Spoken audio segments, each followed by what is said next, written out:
This is some weird stuff, but that's okay. We like weird stuff. Technically, I should not be talking about this, my instance, because I signed an NDA not to. Hey there. Have you ever heard the story about this time that a UFO, a UAP, appeared above an Air Force base and shut down 10, that's right, 10 ICBM Minutemen nuclear-armed missiles? Just shut them down, just knock them out. Let's talk about it.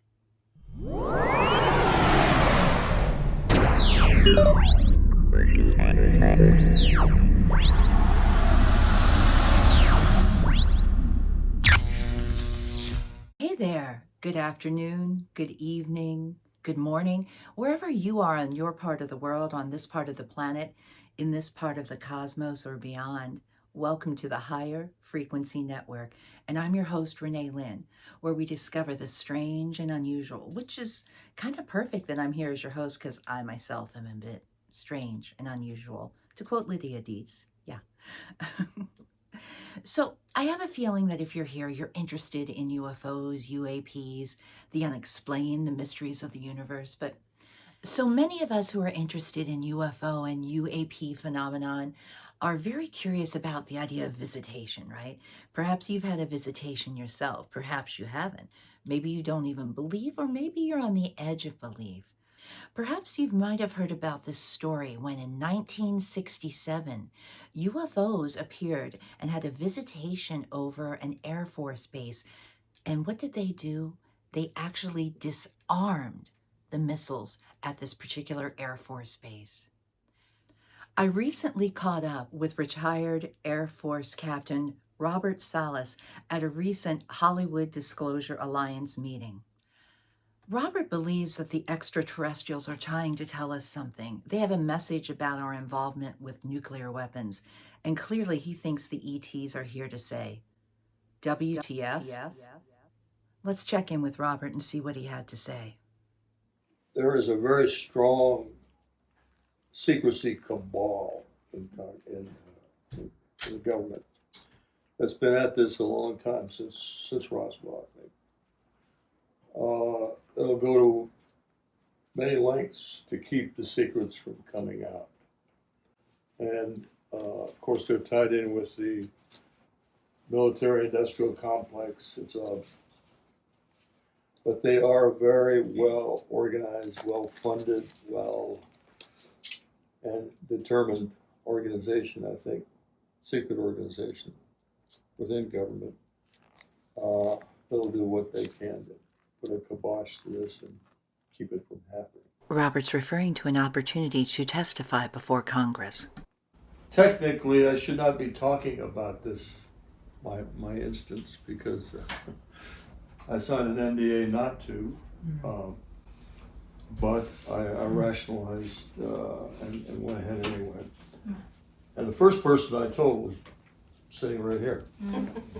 Went public with my story to my wife, who has been best thing that ever happened to me, and she's been a constant support, very strong supporter of me throughout the whole thing. She's kept me going at times when I wanted to stop going. May I interject one thing? His first interview on Art Bell, we lived in Seattle at the time, and Linda Moulton Howe interviewed him along with Art on the show. I think it was 1996. Right. And after he finished the interview, which was for about an hour, he hung the phone up and he said, "Thank God I'll never have to do that again." And I laughed. I said, "Are you kidding me?" I said, "This is just the beginning." And I was right. What would you testify to or talk about Oh, in a hearing okay. like that? Briefly, in March of this year, it'll be the 58th anniversary. I was a missile launch officer stationed at Malmstrom Air Force Base, Montana. And after the first phone call I got from my guards upstairs, I was at 60 feet underground in a hardened capsule. There were only two of us down there that would launch missiles, destroy planet Earth if given the order by the president. But that was my job. And the first call, my guard notified me that they were seeing strange lights in the sky, and they were described just as the same way the Tic Tac was described. Going extremely fast, stopping in midair, reversing course, making 90-degree turns, no engine noise, that sort of thing. They were not aircraft, he said. These are not aircraft. And so thanked him, hung up the phone, basically, because I didn't believe any of that stuff at that time. And then 5 minutes later, he calls back, and this time he's frightened, screaming into the phone. He's got all the guards, the rifles are drawn, looking at this glowing red-orange object hovering just above us, our launch control facility. And he wanted me to tell him what to do. I had no clue what to do. I didn't even know what he was talking about. But they were very frightened upstairs. And then I felt we were under some sort of an attack because they were frightened. I said, make sure the area up there is secure. Nothing enters, nobody enters. Do whatever you have to. Hung up the phone, went to tell my commander about these phone calls about lights in the sky. And all of a sudden, one of our missiles went down. And then all 10 of them went down while this object was still up there. So that happened March 24th, 1967. When we called it into the command post at Malmstrom Air Force Base, they told us the same thing happened before. That was March 16th. Just 8 days earlier, UFOs came over and shut down 10 missiles. We go back to September of 1966. This is Dave Schindele replaced a crew that was on duty who had the same thing happen to them. UFOs came over and shut down 10 missiles. So within the span of 6 months, we lost 30 nuclear missiles to UFOs. By lost, I meant just temporarily, a couple of days, they were down. They had to be brought back up on alert status manually, and there was a lot of people going out there. And those 3 incidents are not the only ones. There have been many other instances of UFOs flying at or near nuclear facilities, just shining a beam of light where the nuclear weapons are stored, and then flying off. Simple as that. So I've researched 13 incidents in pretty good detail. They're all supported by multiple witnesses.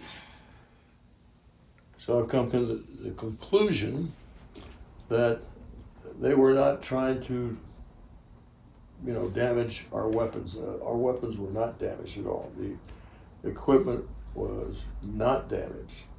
None of it. It was simply that we had inertial guidance, and if you upset, let's say a level platform that they use for gyroscopes in that inertial guidance system, which is used for navigation once the missile is launched. That's all they did. They upset a piece of hardware, which is basically a computer that takes the inertial data and computes if it's on target, where it is, how fast it's going, etc. And that's all that happened.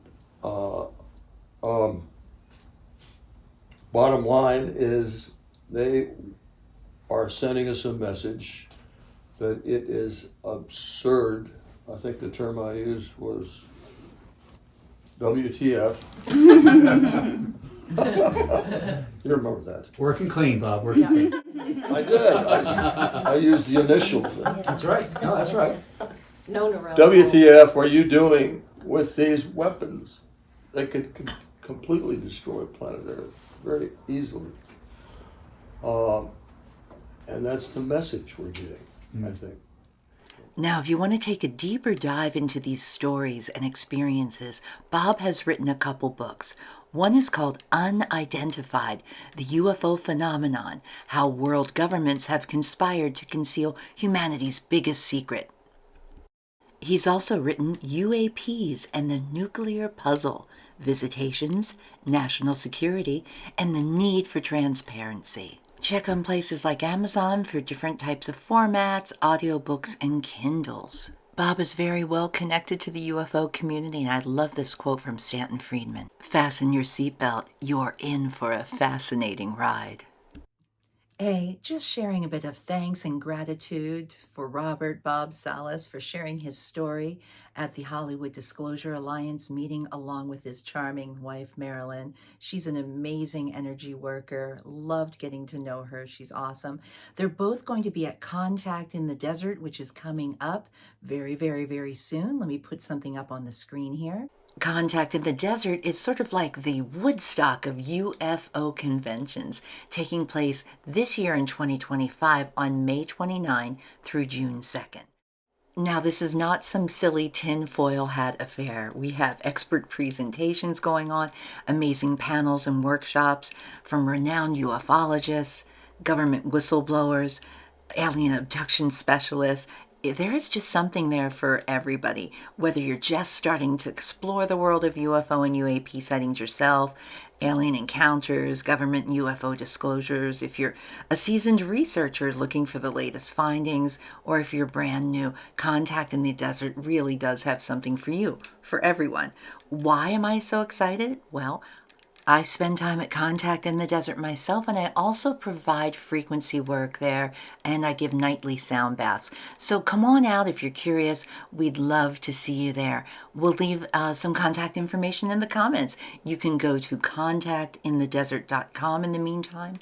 Learn all about it. Hey, and if you are a Coast to Coast AM fan, you're going to love seeing George Norrie and George Knapp on stage together.